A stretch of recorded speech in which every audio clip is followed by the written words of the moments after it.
Bom dia, irmãos e irmãs. Vamos fazer a leitura bíblica de Mateus 9, de 35 a 38. A seara e os ceifeiros.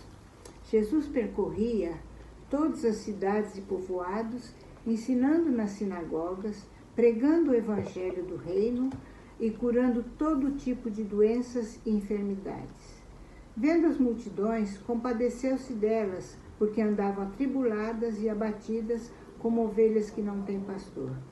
Então disse aos seus discípulos: na verdade, a colheita é grande, mas os trabalhadores são poucos.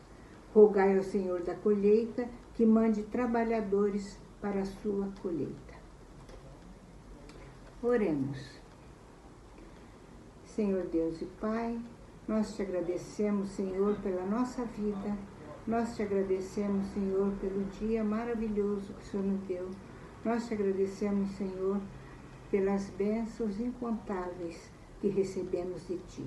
Te agradecemos pela nossa igreja, Senhor, por todos os nossos irmãos, do mais velho ao mais novinho. Que todos nós, Senhor, possamos estar sempre debaixo da Tua graça, porque sem Ti, Senhor, não somos nada e não podemos fazer nada. Sê conosco, Pai Santo, sê conosco também durante essa aula que vamos ter, que tudo possa correr bem, que tudo possa correr com alegria. Aceite, Senhor, a nossa oração, aceite, Senhor, o nosso louvor, aceite, Pai Santo, o nosso pedido de perdão. Oramos em nome de Jesus. Amém. Vamos fazer a leitura de um texto bíblico, de um texto que Wesley escreveu.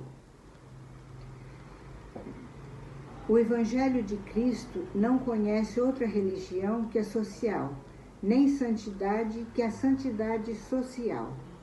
Este mandamento temos de Jesus Cristo: aquele que ama a Deus, ame também seu irmão. Em um célebre sermão pregado em Oxford, Wesley declarou: todo o projeto para reconstruir a sociedade que passa por alto a redenção do indivíduo é inconcebível. E toda a doutrina para salvar os pecadores que não tem o propósito de transformá-los em guerreiros contra o pecado social é igualmente inconcebível. Vamos cantar o hino 404. Logo depois do hino, vamos ter a nossa aula de escola dominical.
dar início a essa aula especial da Escola Dominical, acompanhando a leitura do texto básico da lição feita pela Dona Jandira.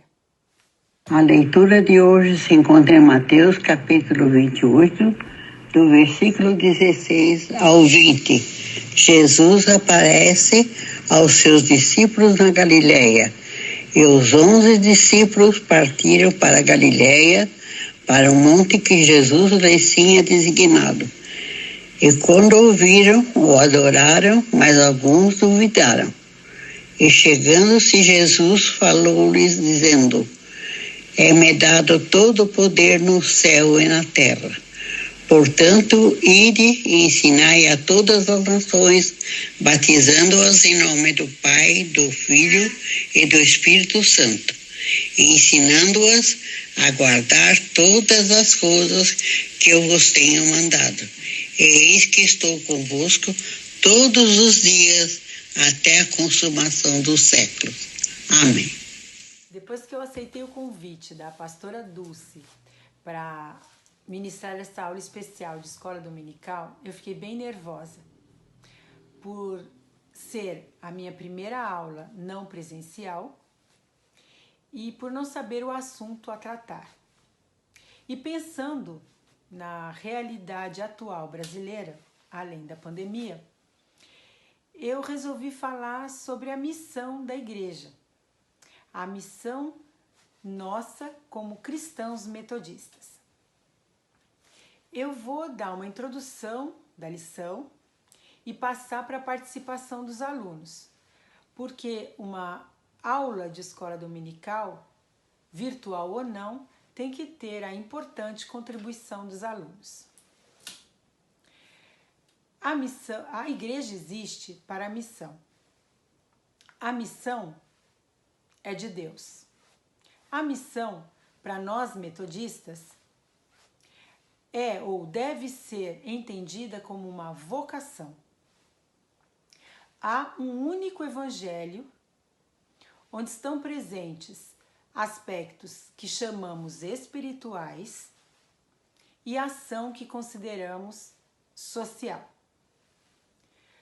Os metodistas primitivos, nas tarefas de evangelização, lá na Inglaterra do século XVIII, consideravam a realidade local, possibilitando uma interação dinâmica entre as boas novas da salvação e quem as recebia.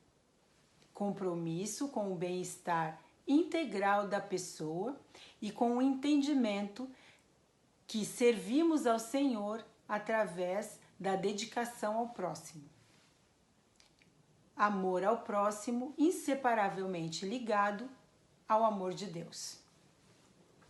No texto básico da lição, Mateus 28, de 16 a 20, encontramos a base da tarefa de evangelização presentes no ministério de Jesus e seguida por Wesley e pelos primeiros metodistas. Jesus estimulava as pessoas que eram tocadas por ele a ir, a anunciar e servir aos outros. E essa é a visão do evangelismo integral que temos que manter, porque o cristianismo é uma religião prática e essencialmente social. Então, a pergunta é: o que eu entendo por fruto prático segundo John Wesley? Eu vou responder baseado nos anos de vida que eu tenho de escola dominical, no período que eu fiquei como aluno e nas poucas vezes que eu também atuei como professor. E eu queria dividir então fruto prático em dois conceitos, o fruto e o prático. Eu entendo que por prático a gente tem que pensar algo que possa ser percebido por um dos nossos 5 sentidos, algo que seja real, algo que exista. Um fruto prático tem que ser alguma coisa que cause uma transformação sensível no ambiente onde está. Do ponto de vista das ciências exatas, né, algo que vai perturbar um sistema, vai tirá-lo do equilíbrio, vai tirá-lo do repouso.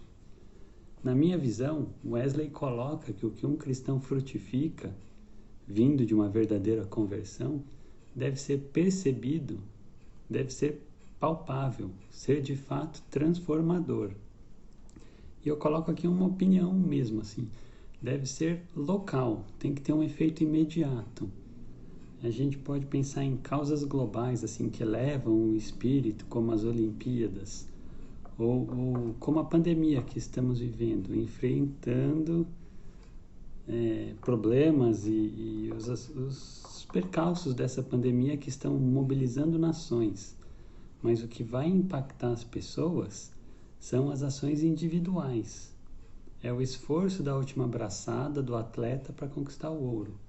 É o usar a máscara para não contaminar o outro. É lavar as mãos para se preservar. Pensando assim, é fácil entender como uma mobilização global cria e justifica pequenas ações, buscando resultados. O reino de Deus é a salvação para todos. A nova aliança é universal. Na conversão, que é a plena mudança do indivíduo e o seu direcionamento à verdade, haverá um impulso para frutificar.